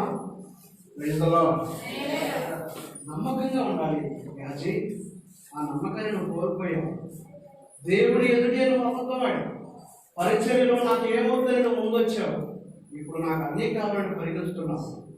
దేవుని సేవ నేను ఎలా చేయాలి, ప్రజలకు నేను సేవ ఎలా చేయాలి, ప్రజలకు ఎదురు నేను కార్యాలు చేయడానికి ఎలా అభిషేకాన్ని పొందుకోవాలని దేవుడి కోసం పరిగెత్తాల్సిన నీవు డబ్బు కోసం పరిగెత్తుతున్నావా యాజీ? ఆ డబ్బు ఏంటిదో తెలుసా నీకు? శాపగ్రస్తమైన సొమ్ము అది, పాపంతో కూడిన సొమ్ము అది. అది అనుభవించకూడదు, అది సేవకు తగినది కాదు, అది మనం వాడుకోకూడదు. ఆ సంగతి నాకు తెలియక నేను వెనక్కి పంపించానుకున్నావా? నేను వెనక ఎందుకు పంపించాను ఆ మాత్రం గుర్తించలేకపోయావా యాజీ? అది శాపగ్రస్తమైన సొమ్ము. నువ్వు దాన్ని తెచ్చుకున్నావు కనుక ఆ నయమాను శాపాన్ని నువ్వే తెచ్చుకున్నట్టు ఆ శాపం నీ మీదకి, నీ కుటుంబం మీదకి వస్తుంది. నువ్వు సేవకి పనికిరావు అని సేవకుడు చెప్పిన వెంటనే అతనికి ఆ యొక్క నయమానికి విడిచిపెట్టిన ఆ పుష్టుడు ఇతనికి వచ్చి ఇతను ఇతని ఇంటి వాళ్ళలో శాపం వస్తుందని చనిపోయారు. దేవుని ఉన్నతమైన పిలుపును తృణీకరించి దేవుని సేవలో వాళ్ళు దూరం అయిపోయారు. ఎవరంటే ఏలియా పిలిచిన ఎలీషా గొప్ప సేవకుడిగా, ఎలీషా దగ్గర శిష్యుడిగా వేసే గేహజీ మాత్రం అతను అడిగాడు. దేనికోసం అంటే తన పనిలో నమ్మకత్వం లేకపోవడం. దేవుడు నమ్మి తనను ఫలిస్తే తనకు దేవుడి పట్ల పరిపూర్ణమైన నమ్మకం లేక ఎందుకు ఇక్కడ చెప్పారా? దేవుడు మొదట కష్టాలు, బాధలు, సేవలు ఎదురు చూపిస్తాడు. అవన్నీ సహించలేక నేను ఎందుకు వచ్చానా ఈ సేవ, నేను ఎందుకు వచ్చానా ఈ కొంతమంది విశ్వాసం కూడా అంటారు, మన లోకంలో ఉన్నప్పుడే బాగుంటున్నా, భక్తులు పెట్టినాక కష్టాలు ఎక్కువ. అవును, నువ్వు దేవుడి ఆశీర్వాదాలు పొందడానికి ముందు నీ జీవితంలో కష్టాలు, శ్రమలు రావాలి. నువ్వు దేవుడి మీద ఆధారపడతావో, దేవుడిని విడిచి పారిపోతావో అక్కడే తెలిసింది. Praise the Lord. కాబట్టి నేను దేవుడు పరీక్షిస్తున్నప్పుడు నువ్వు ఆ పరీక్షను సహించుకోగలిగితే, ఓర్చుకోగలిగితే యోగు లాంటి దేవుడు రెండంతలుగా ఆశీర్వదిస్తాడు. చాలా మందికి ఈ విషయం అర్థం కాదు. కాబట్టి కష్టాలు, సుఖాలు, బంధువులు లాంటివి వచ్చి పోతుంటారు, ఆశీర్వాదాలు వారసులు లాంటివి ఉండిపోతారు. ప్రియులరా, ఈ గహజీ తన ఇంట్లో ఉన్న ఇబ్బందిని బట్టో, లేకపోతే లోకం మీద ఉన్న ప్రేమను బట్టో, బంగారం వెండి మీద ఉన్న నమ్మకాలను బట్టో ఆ విధంగా పరిగెత్తి శాపాన్ని తెచ్చుకున్నాడు. వాస్తవానికి దేవుడు తినడానికి, తాగడానికి, బతకడానికి, ఉండడానికి ఏది తక్కువ చేయలేదు. అయినా దురాశ, అయినా దేవుడి పట్ల, దేవుడి పని పట్ల నమ్మకత్వానికి అనుభవించలేకపోయాడు. దేవుడికి నమ్మకంగా ఉండలేకపోయాడు. దేవుడికి నమ్మకంగా ఉండడం అంటే ఏదో తెలుసా? తిన్నా, తిరగకపోయినా, ఉన్నా లేకపోయినా దేవుడి కొరకు బ్రతకటం. Praise the Lord. ఈరోజు మనం కూడా అటువంటి ఉద్దేశంతో ఉండాలని ప్రభు కోరుతున్నాడు. మనం కూడా చక్కగా పాడుకుంటాం, కానీ పాటించట్లేదండి. భక్తుడు పాడాడు కదా, చవైనా బ్రతుకైనా నీ కొరకే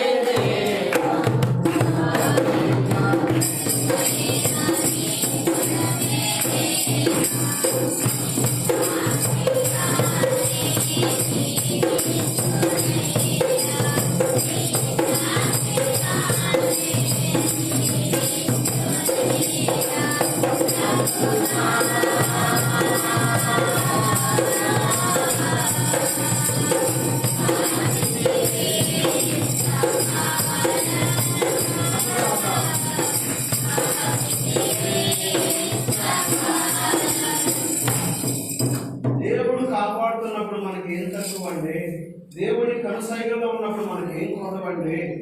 దేవుడు మనల్ని నిరంతరం కాపాడుతున్నప్పుడు మనకేం తక్కువ అండి? ఎవరికి ఏది కావాలో సమయోచితంగా ప్రభు ఇస్తాడో.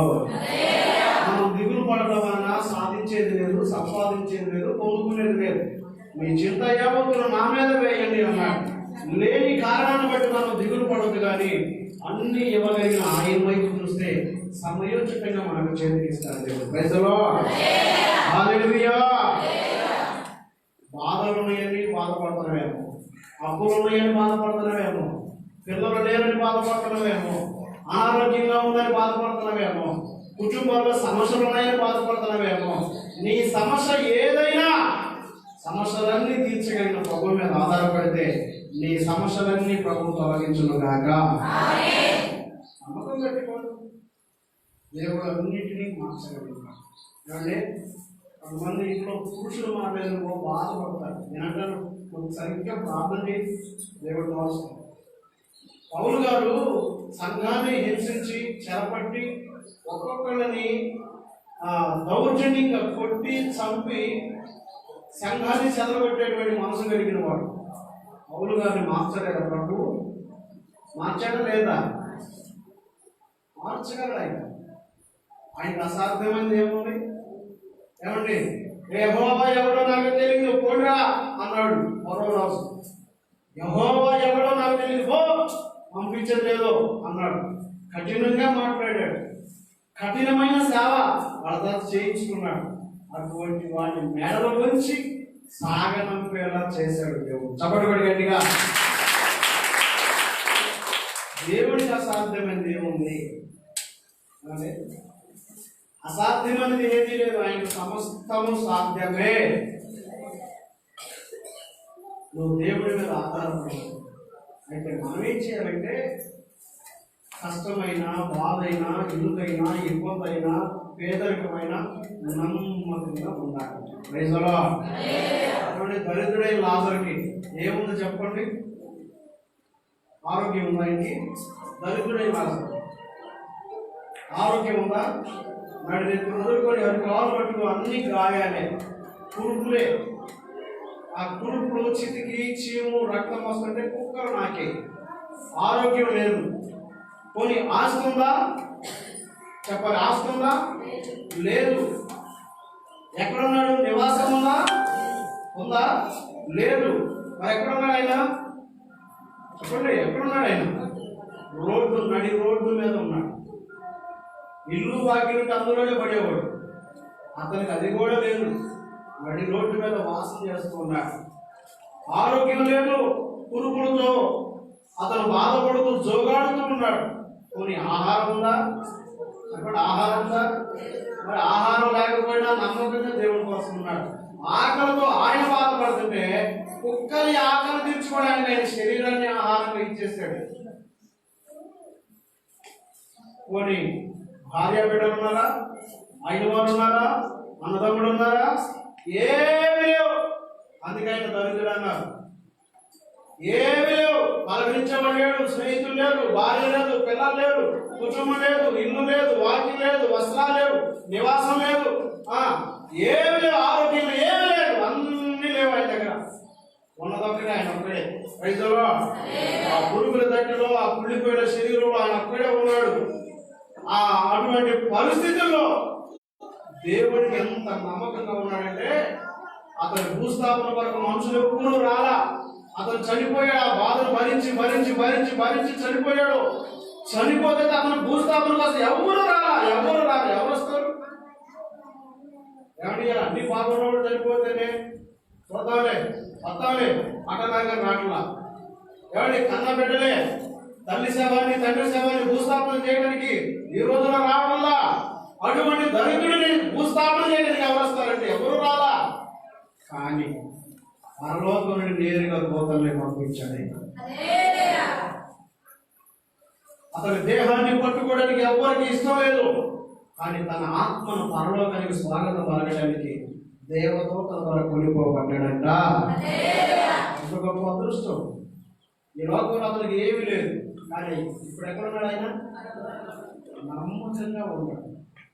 ఆహారం ఇవ్వకపోయినా దేవుడికి నమ్మకంగా ఉన్నాడు. వస్త్రాలు ఇవ్వకపోయినా దేవుడికి నమ్మకంగా ఉన్నాడు. ఏమండి, జీవితంలో ఏది లేకపోయినా నాకు లేదు లేదు లేదని బాధపడ్డా సంతోషంగా దేవుడిని ఆరాధించాడు. Praise the Lord. దేవుడి కోసం నిరీక్షించాడు, ఎదురు చూచాడు, వేచి ఉన్నాడు. దేవుడు తగిన వేళ తీసుకొచ్చి ఎక్కడ కూర్చోబెట్టాడు తెలుసా?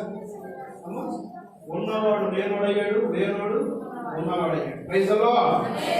ఈ ఇంటిలో ఉన్నప్పుడు వాడికి అన్ని ఉన్నాయి, కానీ వాడి జీవితంలో ఏది లేదు. అన్ని ఉన్నాయి. తినడానికి సమృద్ధిగా బిర్యానీ కూడా ఉంది. అబ్బో, మంచి ఏసీ రూమ్ ఉంది. విలాసవంతమైన సౌకర్యాలు అన్నీ ఆయన ఇంట్లో ఉన్నాయి. ధనవంతుడు కదా. ఈయనేమో నీసు వాసన పట్టుకుండా తిరుగుతున్నాడు, ఆయనేమో సెంటు వాసన పట్టుకుండా తిరుగుతున్నాడు. ఎవరైనా ఇస్త్రీ మడత చదవట్లా, ఈయనకేమో దుడ్డు పట్టి ఉన్న సక్క. ఏమండి, దరిద్రమైన జీవితాన్ని ఈయన జీవిస్తుంటే విలాసవంతమైన జీవితాన్ని ఆయన తెలుసుకున్నాడు. ఆయనకి ఏం తక్కువ లేదు. సమాధి కూడా అద్భుతంగానే చేసి ఉంటారు.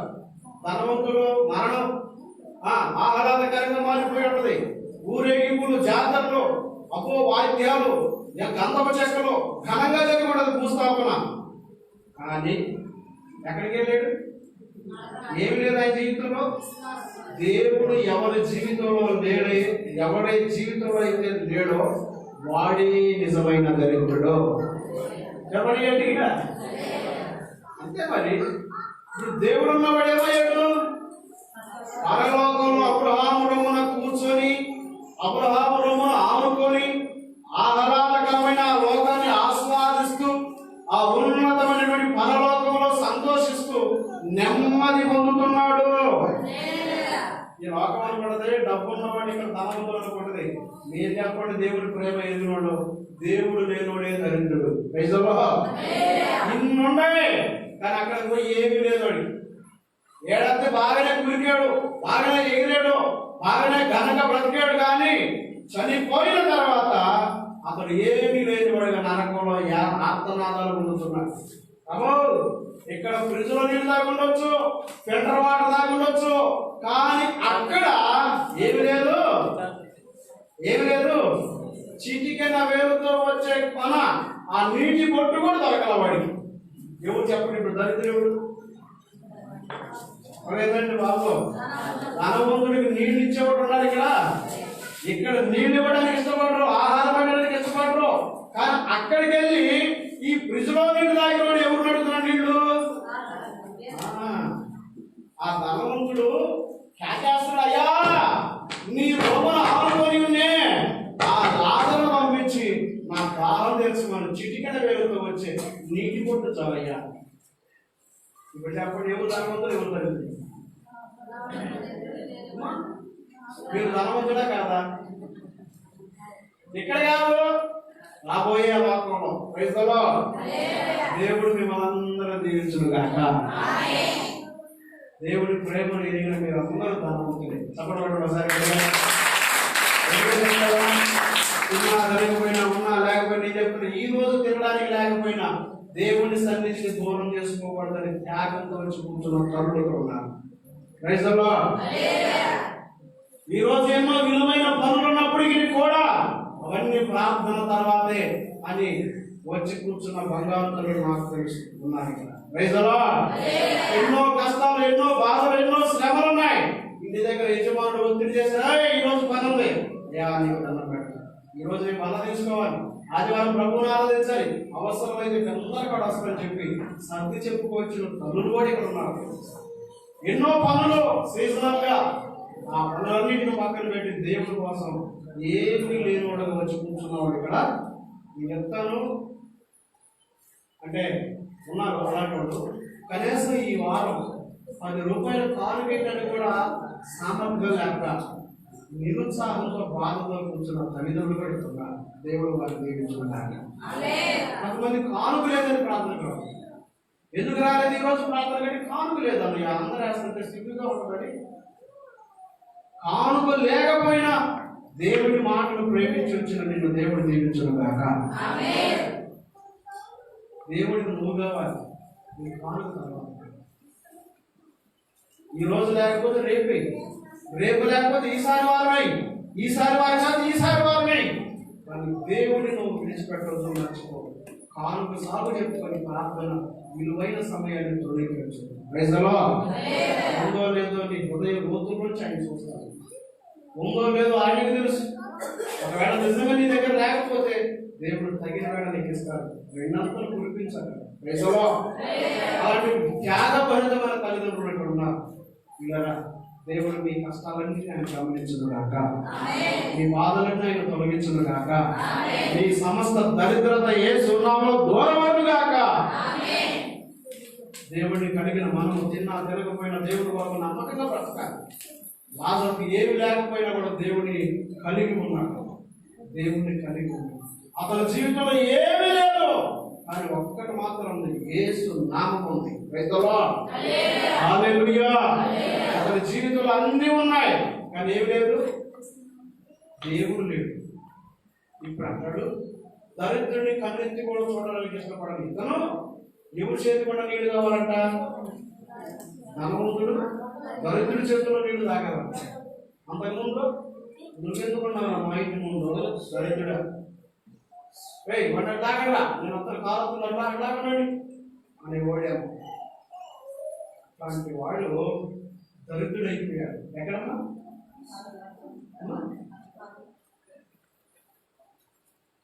పరలోకంలో ఉన్న ఆ మహాభాగ్యాన్ని ఎరగకనే ఈ భాగ్యాన్ని వేస్తున్నాం.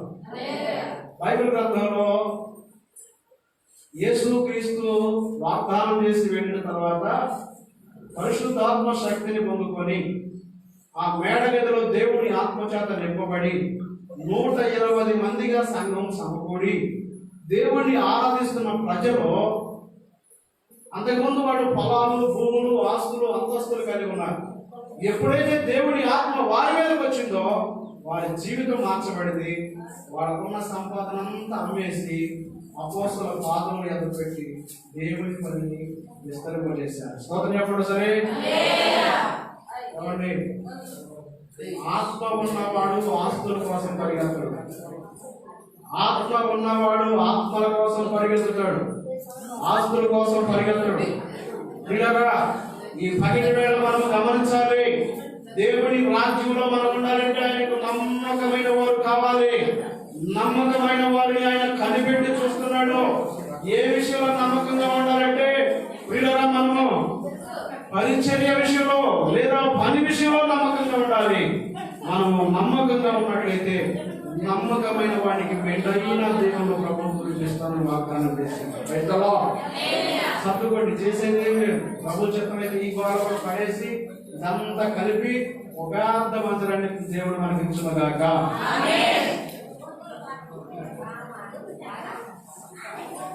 సైలెంట్ చదువుకోండి, గొడవ చేయబాకండి. జనం వస్తూ ఉన్నారు. కొంచెం విశాలంగా కూర్చోండి, ఇరుకుగా కాకుండా. చూడండి, ఇస్కరియోతు యోధా గురించి మనం ఆలోచిస్తే 12 మందిలో ఒకడైన ఇస్కరియోతు యోధా ప్రభు దగ్గరకు వచ్చి సంపాదించుకోనుకున్నాడు. దేవుడి సేవలో నమ్మకంగా ఉండలేకపోయాడు. 11 మంది తిన్నా తినకపోయినా ఉన్నా లేకపోయినా దేవుడిని కనిపెట్టుకుని దేవుడి వరకు విలువించి చక్కగా సేవ చేశారు. కానీ ఈ ఇస్కరియోతు యోధా యేసు ప్రభు పక్కనే ఉండి నమ్మకంగా ఉండకుండా నమ్మకద్రోహిగా మారిపోయాడు. నమ్మకద్రోహిగా మారిపోతే ఏమయ్యాడు తెలుసా? చివరికి చూడండి ప్రియులారా, నమ్మకద్రోహిగా మారిపోతే తనంతట తానే గురేసుకుని చనిపోయాడు. అసలు దేవుడు అతన్ని దేవుని పని కొరకు పిలిచాడు, నమ్మకద్రోహిని పిలిచాడు, నమ్మకంగా ఉంటాడని పిలిచాడు, దేవుని రాజ్యం కొరకు అనేకుల్ని సంపాదిస్తాడని పిలిచాడు. కానీ తన పిలుపును పోగొట్టుకున్నాడు. దేన్ని బట్టి? యేసు ప్రభు ఎదుటి యాక్టింగ్ చేశాడు.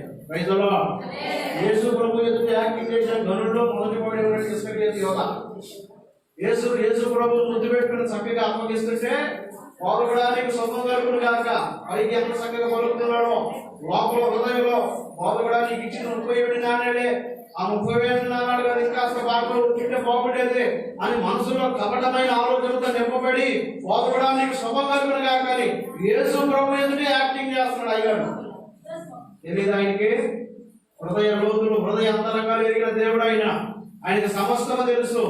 ఇస్కరియోతు యోధాను మందలించాడు. ఇదిగో, నిన్ను నువ్వు పరీక్షించుకొని సరి చేసుకోగలిగితే పోగొట్టుకున్న మహిమ మళ్ళా తిరిగిస్తాను యోధా అని అన్నప్పటికీ కూడా అతనికి లోబడలేదు. చివరికి చేసేది లేక చెనికాడా నువ్వు చేయవచ్చినది చేయమన్నాడు. రైతులో నువ్వు మారేవాడు కాదు.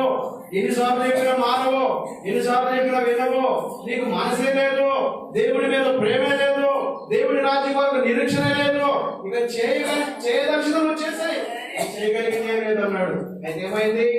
చివరికి భ్రష్టుడయ్యాడు. సంపాదించుకున్నది ఏమన్నా అనుభవించాడా? చిమ్మి వేశాడు, ఉరి వేసుకొని చనిపోయాడు. ఇలా ఈ లోకం వరకు పరిగెత్తిన వాళ్ళ జీవితాలు అలాగే ఉంటాయి.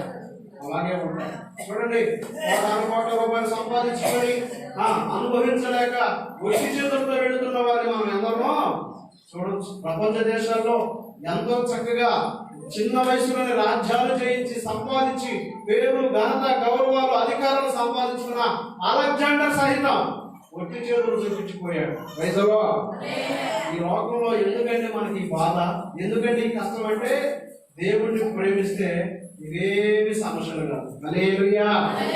చూడండి ప్రియులారా, ఈ లోకంలో మనం ఏది తేలేదు, ఏది కూడా చెప్పండి అందరూ, ఏది తేలేదు, ఏది కూడా తీసుకొని పోలేము. యోబు అన్నాడు, నేను దిగంబరిగా వచ్చాను, దిగంబరిగానే. ఆ విలువ ఎదిగిన వాడు ఏదైనా విడిచిపెడతాడు. పేతురు ధోని నిండా చేపలు పెట్టాడు. 1 కేజీ చేప ఎంత? 1 కేజీ చేపలు ఎంత? మినిమం 100. సరే 100 వేసుకో. ఇప్పుడు ధోని నిండా చేపలు అంటే ఎంత ఉంటుంది సుమారు? యేసు ప్రభు చెప్పాడు, అబ్బాయి నాకు చేపలు పడలేదు, ఇంటికి వెళ్దాం అంటే యేసు ప్రభు వచ్చాడు, అబ్బాయి చేపలు పడలేదు బాగుండు, కుడివైపు ధోని ఏంటి చేపలు పడతాయి అన్నాడు. చేపలు పట్టించాడు. ధోని నిండా అంచులు మటుకు పెట్టారంట. ఆ ధోని నిండి మళ్ళీ వేరే ధోని కూడా పిలిపించి దాన్ని కూడా పెట్టారంట. ధోని నిండా పట్టుకొని బయటకు వచ్చారు. ఇప్పుడు ఆ చేపలు విలువ ఎక్కడ ఉంటుంది? మినిమం లక్షల్లో ఉంటుందా, 100లో ఉంటుందా? లక్షల్లో ఉంటుంది. ఇప్పుడు అన్నాడు, ఆ ధోనిను, ఆ చేపని, ఆ వలను విడిచిపెట్టేసి మనం వ్యాపారించండి. విడిచిపెట్టాలా వద్దా? విడిచిపెట్టారా లేదా? అసలు ఏమి లేకుండా బ్రతికారు. దేవుడి కొరకు విడిచిపెట్టారు. నేను అంటాను, భార్య బిడ్డల్ని, అన్నదమ్ములను అందరినీ విడిచిపెట్టేసి ప్రభువుని వెంబడించి దేవుని సేవ అద్భుతంగా చేస్తే వాళ్ళకి దేవుడికి ఏమి ఇచ్చాడు తెలుసా?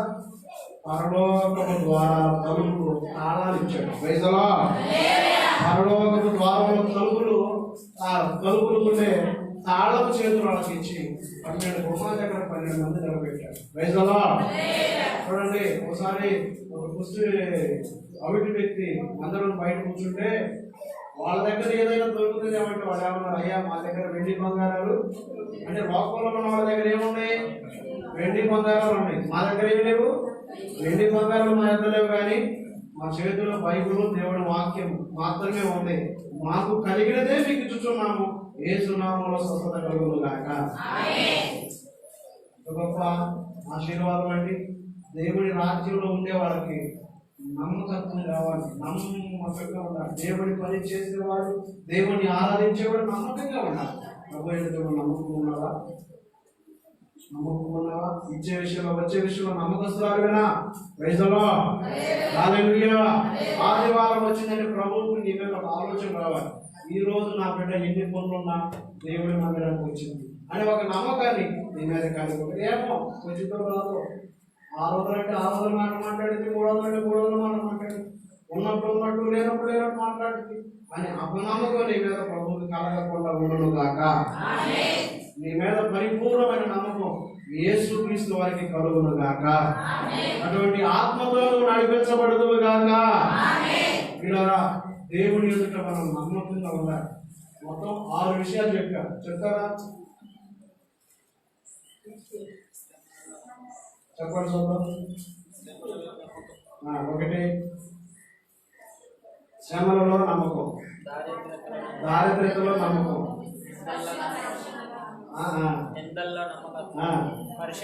పవిత్రతలో, పరీక్షలలో నమ్మకం, అలాగే పరీక్ష లేకపోతే పనిలో, దేవుడి పనిలో నమ్మకం ఉన్నావా? దేవుడికి నువ్వు నమ్మకస్తురాలువేనా? నువ్వు నమ్మకంగా ఉండగలిగితే ఏ విషయంలో నమ్మకం ఉండాలో చెప్పేశా. ఆరోగ్య విషయంలో నమ్మకం ఉండాలి, ఆహార విషయంలో నమ్మకం ఉండాలి, ఆస్తుల విషయంలో నమ్మకం ఉండాలి, అధికార విషయంలో నమ్మకం ఉండాలి. ఏమండి, ఏమున్నా లేకపోయినా ప్రభువుకి నమ్మకంగా ఉండాలి. లాజరు చేసిన పని అదే. ఏమున్నా లేకపోయినా నువ్వు ఉన్నా నాకు అదే చాలయ్యా. ప్రజలా, తల్లి కంటే తండ్రి కంటే గొప్పవాడిని. నేను బాధపడుతున్నది, కష్టపడుతున్నది, ఏడుస్తున్నది, రోధిస్తున్నది, ఆకలితో అలమటిస్తున్నది అంతా నీకు తెలుసు. నీకు తెలియకుండా ఏది లేదు. నా జీవితంలో ఏదైనా జరుగుతుందంటే అది నీకు తెలియకుండా లేదయ్యా. నా తలలో వెంట్రుగా ఒక్కటైనా రాలేదని వాగ్దానం చేసావయ్యా. నాకు ఈ బాధ నీకు కలుగుతుందని నీకు తెలుసు. అయినా ఈ అన్ని బాధలన్నిటికంటే నువ్వు నాతో ఉన్నందుకే నీకు స్తోత్రాలు. Praise the Lord. ప్రభువుకు నమ్మకంగా ఉన్నాడు. తీసుకెళ్ళి అబ్రహాము కొమ్మున ఈరోజు నువ్వు ప్రభుకి ఏ విషయమైన నమ్మకంగా ఉండగలిగితే దేవుడు నిన్ను దీవించుగాక, దేవుడు నిన్ను ఆశీర్వదించుగాక. సమస్త పరిస్థితులు ఉప్పెనలై ఉపద్రవాలై ఉగ్రత కలిగి నీ మీదకు వచ్చిన యేసు ప్రభువుకు నమ్మకంగా ఉండవుగాక. యేసు ఎదుట ఈ లోకమే ఎన్నతగనిది కాదని గుర్తించి యేసు కొరకే బ్రతుకుదువుగాక. అందరూ లేచి నిలబడదాం. దేవుడికి మాటలు దీవించుగాక. యేసు ప్రభు అటువంటి వారిని కోరుకుంటాడు. తన రాజ్యంలో మనందరినీ కూడా కోరుకుంటాం ఒకటేనండి, ఆయన విషయంలో దేవుడి రాజ్యంలో మనం నమ్మకంగా ఉన్నట్లయితే నమ్మకమైన వారికి ఏదైనా దీవులు ఉంటాయని ప్రభు వాగ్దానం చేశాడు. ఏది నీది కాదులే విజయముందను, నీ బ్రతుకు ఎప్పుడు ముగియునో నీకు తెలియనా, క్షణికమైన వాటి కొరకు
మార్చి క్లుప్తంగా ఆడాలని కదా. ఈరోజు నేను కూడా చాలా కార్యక్రమాలు ఉన్నాయి. నాకు ఈరోజు అమ్మాయి భోజనాలు ఉన్నాయి కాబట్టి కొంచెం క్లుప్తంగా చేసుకుందాం. దయచేసి సమయంలో మొదట పురుషులు తర్వాత స్త్రీలు మార్చి క్లుప్తంగా ఆరాధన చేసుకుందాం.